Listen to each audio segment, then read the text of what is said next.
Ok, dans cette vidéo, on va parler de la distribution normale, qui est un concept en statistique et très important dans ce cours. Vous allez forcément avoir des questions sur la distribution normale. Alors, qu'est-ce que c'est? On va commencer par retourner à quelque chose qu'on a déjà vu, c'est-à-dire le histogramme. Alors voilà un histogramme. Bon, il y a des chiffres de 1 à 17 et puis il y a des chiffres de 1 à 20 ici, mais si on se rappelle, dans un histogramme ici en X, on a toujours les données.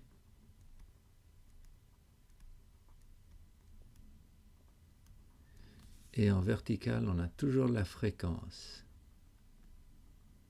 Alors, je ne sais pas ce qu'ils étaient en train de mesurer là, mais faisons abstraction de ça et imaginons qu'au milieu ici, on a peut-être 50. Et ce qu'on est en train de mesurer, c'est la vitesse en km/h des voitures qui passent dans un village. Alors ici, on a 50, ici, on a 0, ici, on a, disons, 100. Et puis, ce qu'on remarque avec ce histogramme, c'est qu'il y a peu de voitures qui vont lentement, il y a peu de voitures qui vont vite, et la plupart des voitures, ils vont autour de 50. Et c'est des barres un tout petit peu saccadées, mais on voit quand même une espèce de... On arrive à voir une espèce de ligne qui fait un tout petit peu, ça monte, et puis après ça redescend.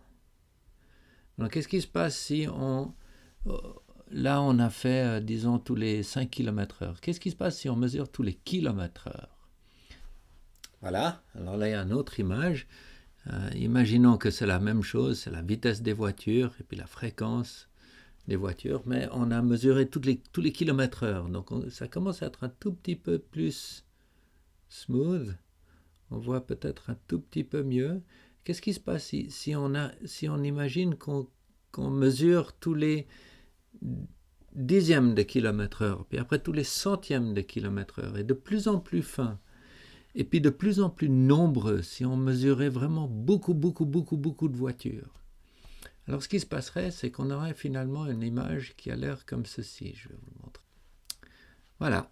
Alors finalement, on arriverait avec une distribution qui est comme celle-ci. Là, il y a la vitesse des voitures. Je l'ai remarqué ici. Ça, c'est la vitesse des voitures en km/h. Et ici, on a la fréquence. C'est toujours fréquence en verticale. Alors, ce qu'elle dit, cette courbe, c'est qu'il y a peu de voitures qui vont lentement, et il y en a beaucoup qui vont à une vitesse moyenne, et puis il y a très peu qui vont très vite. Et là, on s'imagine que les barres sont tellement fines qu'on ne les voit plus, puis on voit juste le haut des barres, et ça fait cette espèce de courbe. Et aussi, on s'imagine qu'on a mesuré énormément de voitures. On a mesuré les voitures tous les jours pendant 10 ans, et ça a donné ça. Voilà. Et ça devient très smooth. Maintenant, ce que je vais faire, c'est que je vais enlever les deux autres pour qu'on puisse se concentrer sur cette image-là. Voilà. Alors maintenant, reprenons avec une courbe, une de ces courbes vierges là. Et il s'avère, bizarrement, ou peut-être pas, que quand on va mesurer des trucs comme ça dans la nature, on arrive très souvent avec une courbe qui a plusieurs caractéristiques étonnantes. La première, c'est que la moyenne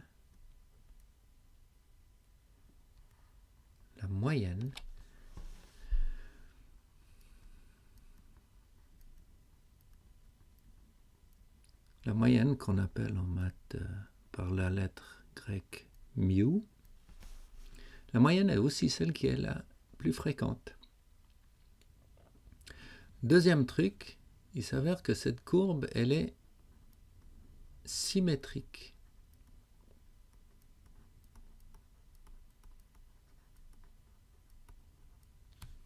Symétrique.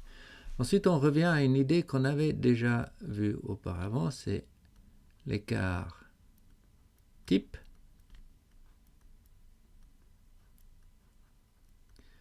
écart type qu'on désigne par la lettre grecque sigma, qui est un espèce de petit twiddle comme ça.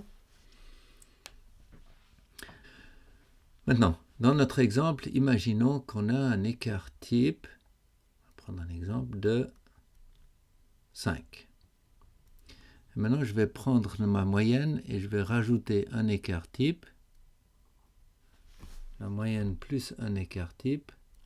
Oups. La moyenne plus un écart type. La moyenne plus encore un écart type, 2 écarts types. Et la moyenne plus 3 écarts types. Moyenne plus 3 écarts types, le voilà. Et même chose de l'autre côté. Moins un écart type. Moins 2 écarts types. Et un petit moins 3 écarts types. Qu'est-ce que je veux dire quand je dis plus un écart type? La moyenne, c'est 50, l'écart type, c'est 5. Donc, ça veut dire qu'ici, on parle de 55 km/h. Ici, on parle de 5 de plus, c'est 60 km/h. Ici, on parle de 65 km/h. Et dans l'autre sens, on enlève les écarts types. Là, on parle de 45 km/h. Et j'enlève encore 5, et ça fait 40. Et j'enlève encore 5, et ça fait 35. Voilà. Alors maintenant, il s'avère que si je prends l'air sous la courbe entre plus et moins un écart type, c'est à peu près 68%. Vous allez... quand je dis que c'est étonnant, c'est que ça ne fait rien ce que vous mesurez. Vous pouvez mesurer la taille des fleurs dans votre jardin, ou la vitesse des voitures qui passent devant la maison, ou la taille des êtres humains en Suisse, et puis ça va être entre le plus et moins un écart type de la moyenne. Vous prenez la quantité de données que vous avez sous la courbe là, c'est à peu près 68%.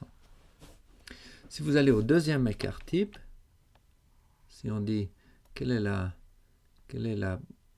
le pourcentage des voitures mesurées qui sont entre 40 et 60, c'est-à-dire entre la moyenne moins 2 écarts types et la moyenne plus 2 écarts types, c'est à peu près 95%. Toujours. Ça tombe toujours comme ça. Et presque toujours. Très très souvent. Et entre 3 écarts types, on arrive à... Oups, je vais faire ça tout droit. On arrive à peu près 99%.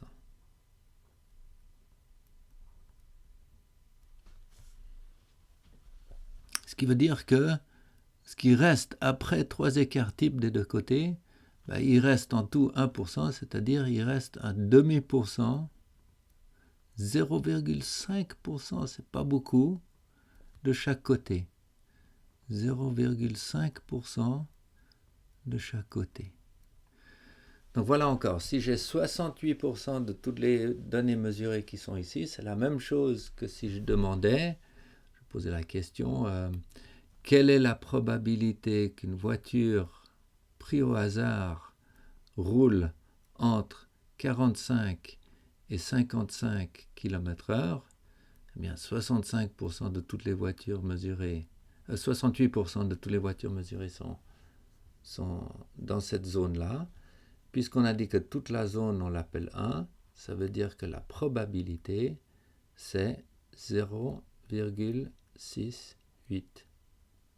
Ça, c'est la probabilité qu'une voiture au hasard soit entre 45 et 55 km/h. Maintenant, puisque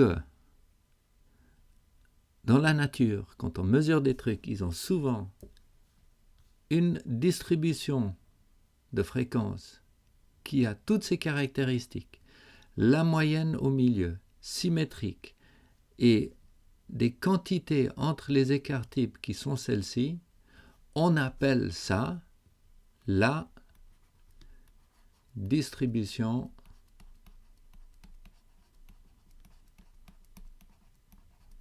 normale. parce que c'est ce qu'on trouve normalement. C'est une distribution normale. Donc, qu'est-ce qu'il faut qu'on sache? Dans une question ou dans la réalité, si quelqu'un dit, vous savez, vous vous rappelez, les mathématiciens, ils sont extrêmement fainéants. Donc, quand un mathématicien dit la mesure des vitesses de voitures qui passent dans le village donne une distribution normale, ce qu'il veut dire, c'est tout ça.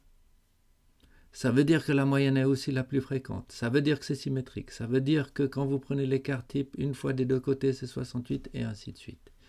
Donc, quand on dit, pour une distribution normale, quelle est la probabilité de quelque chose, comme par exemple que la vitesse soit entre 45 et 55, vous pouvez dire, sans autre information, vous pouvez dire c'est 0,68. Et dans la prochaine leçon, on va voir comment on peut répondre à ce genre de questions en utilisant la calculette. Parce que si je vous pose la question pour entre 40 et 50, quelle est la probabilité qu'une voiture roule entre 40 et 50, c'est-à-dire cette partie-là? J'arrive à le dire approximativement parce que je sais qu'entre 40 et 60, c'est 95.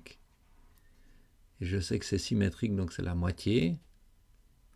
Donc je peux dire que c'est 0,475. La moitié de 95, c'est 47,5. Donc la probabilité qu'une voiture roule entre 40 et 50, c'est 0,475. Mais qu'est-ce qui se passe si on me pose la question, quelle est la probabilité qu'une voiture roule entre 41 et 52? Je sais pas. Là, j'arrive pas à répondre. Mais avec la calculette, on arrive à faire. Et c'est ce qu'on verra dans la prochaine leçon.